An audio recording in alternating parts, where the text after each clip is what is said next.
The Earth from space looks to be a vast expanse of ocean and continent, spinning flawlessly. From this view, it almost appears as though it has been untouched for millions of years. From another perspective, a much different observation can be made. Rushing lights and veins of highway networks trace the landscape, all converging into city centers, awash in a bright glow. Proof of an anthropologic presence, the effect it has on the Earth. With the population of the U.S. approaching 315 million, land development is becoming an ever-increasing issue, especially in more densely populated regions of the country.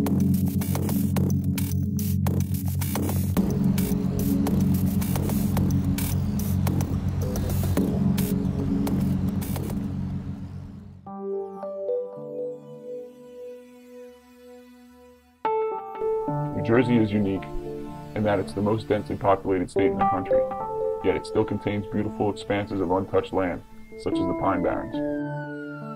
At the time of the 2010 U.S. Census, the state of New Jersey had a population of 8,791,894. Being only the fourth largest state in the country, this equates to an average population density of 1,189 people per square mile. With an increasing reliance on personal automobiles and advancements in highway infrastructure, there has been a trend of more people moving away from urban areas and into suburban ones. This trend, coupled with the state's boundary limitations and a population increase of 4.5% over a 10-year period, make land development a prevailing issue as more time passes. Urban sprawl or suburban sprawl is a geometric outward expansion of development patterns from what historically was where we lived in the cities or in rural communities. We had them separated, and as we continue to move further and further away, we lose farmland, we lose forest land, we lose our ability to mine resources as we build in ways that are less than sustainable, that really rely on vehicle use rather than public transportation, and tend to have higher energy demands over time. Single-family homes that are dispersed and large lots that use a lot of land dominate over condominiums and high-density housing. The urban areas surrounding New York naturally were quickly developed just because New York is the largest city in the country, and it needed a way to expand and sprawl out. And it did so in New Jersey. New Jersey was very eager to capitalize on the economic opportunities that New York would have to offer it. But further west and north in the Highlands, we tend to see a lot of rural areas still. And especially with the passage of the Highlands Act in 2008, the executive order, I think we're going to see that area remain pretty rural, specifically for the protection of water quality. So we see that same thing in the south, with the creation of the Pinelands, which was also to protect the aquifer, or to protect water quality by protecting the aquifer. The Pinelands Commission pretty much came about initially as an act of Congress at the federal level. And it was then Congressman Jim Florio who sponsored the Federal Pinelands Act. And it was in essence in recognition of the need to permanently preserve the vast water resource that underlies the Pinelands region, so that that water resource would be available for future generations. Some of the environmental issues affected by sprawl is a loss of farmland, loss of forest land, loss of the working landscape.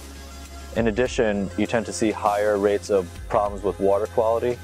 I think once you get beyond 10% impervious surface cover, you tend to damage the water in your surrounding region, and we all need water to survive. We all want local foods and products, so we tend to utilize our resources locally to build our houses on, or strip malls, and now it's resulting in us going overseas oftentimes to get a lot of the resources that historically were right there in front of us. Watershed. So threats consist of things like urbanization, the installation of impermeable surfaces, even converting forest land to agricultural land imposes a potential threat because all of those uses have the ability to discharge pollutants to this unconfined aquifer, and once those pollutants enter the system, it's very difficult to remove them. The combined sewer overflows, or the CSOs, have a variety of problems associated with them. Historically, they were built as common systems in our older cities in the United States. We were trying to find a way to manage our water and our wastewater coming out of our homes. And there was an opportunity to build some really large wastewater treatment facilities in our cities, as the government was funding about 50% of these projects. So every city was eager to build them quick and build them big, and they were often at major overcapacity. So the piping network and infrastructure at the time was that everything came into one pipe, and hence the combined system.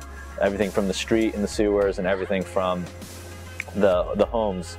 But the problem now is we're starting to see a lot of runoff and larger amounts of rainfall at some of our storms. So when you have all that rainfall entering the sewer system and the sewage coming from our homes into that same pipe, it's just overcapacity, and the water treatment facilities just can't handle it. So the only thing you could do at that point is just open the gates and let it go straight into the river. The separated sewer overflow, the SSO, we've noticed in some of our newer cities that have been built around the US, and that's really efficient. When you have a big storm, the water from the rain street sewers, that could go straight into the river if necessary, and then the sewage from our homes would then continue to go into the wastewater treatment facilities. So we're not contaminating, putting fecal matter basically into our waterways. And even though there is some dilution during that periods of peak rain, the aquatic ecosystem is still going to be very much affected. The largest potential threat moving forward to water quality in the Pinelands primarily results from non-point sources of pollution. Both the Pinelands and NJDEP have done an excellent job in reducing and eliminating point sources of pollution. But we do still see non-point sources as a continuing threat.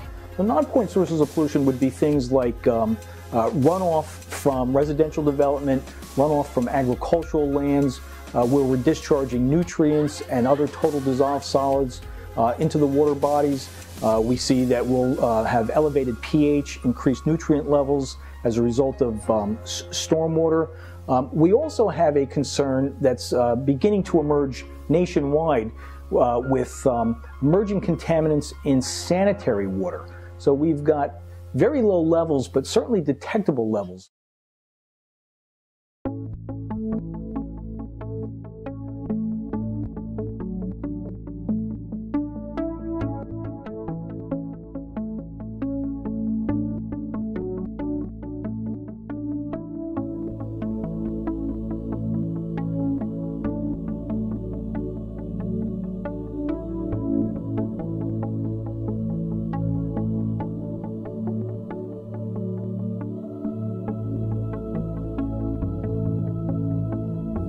So in my view, the key to permanently protecting regions like the New Jersey Pinelands is to reach out and connect with people through education.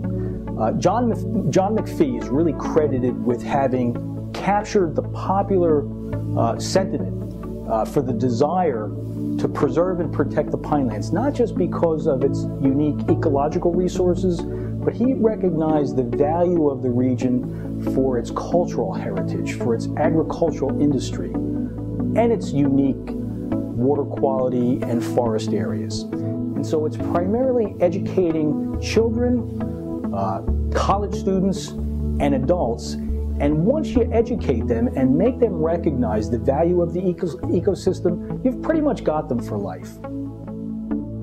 We all want to blame someone else for the sprawl problem, but it's up to you, and you, and you, to really make a difference. You have the choice where you're going to buy your home. You have the choice whether you're going to drive 100 miles to work. You're going to have the choice whether you take the train every day.